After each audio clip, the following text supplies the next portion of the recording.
This is something on YouTube that definitely applies to my case. I would like to submit this for cause from a professional standpoint.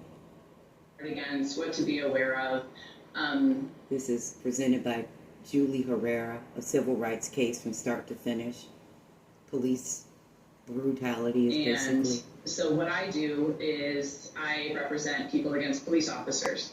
And I've been doing it for about 12 years now. It was a passion of mine when I was in law school, and I felt lucky to be able to practice in this area. So I'm really happy to be able to share some information with you all today.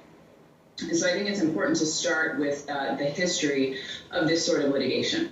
So 6 years after the end of the Civil War, Congress passed the Ku Klux Klan Act of 1871 in response to the Black Codes enacted by Southern states during Reconstruction.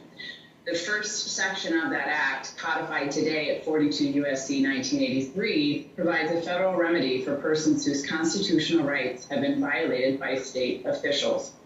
So what you will hear is people commonly refer to these cases as 1983 cases. You may have heard that before. It's a common parlance that we use. But as you'll be seeing today, 1983 is not the only cause of action, but it is where we will begin.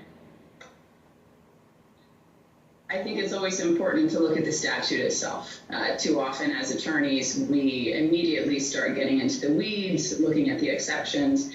I think it's important to start with the statute itself. So Section 1983 says this: every person who under color of any statute, ordinance, regulation, custom, or usage of any state or territory or the District of Columbia subjects or causes to be subjected any citizen of the United States or other person within the jurisdiction thereof to the deprivation of any rights, privileges, or immunities secured by the Constitution and laws shall be liable to the party injured in an action at law, suit in equity, or other proper proceeding for redress.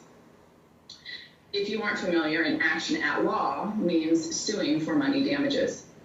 So under 1983 cases, what you are doing is suing police officers and or municipalities for money. Actually, it goes back further because in 1999, Mecklenburg County froze my eggs, and I believe they harvested them and made people and are now using my ancestral records to validate their genetically modified clones.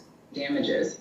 The statute was interpreted to allow lawsuits against police officers only in 1961 in Monroe v. Pate. So 1983 litigation is relatively young, as opposed to, for example, personal injury, contract disputes, or criminal defense.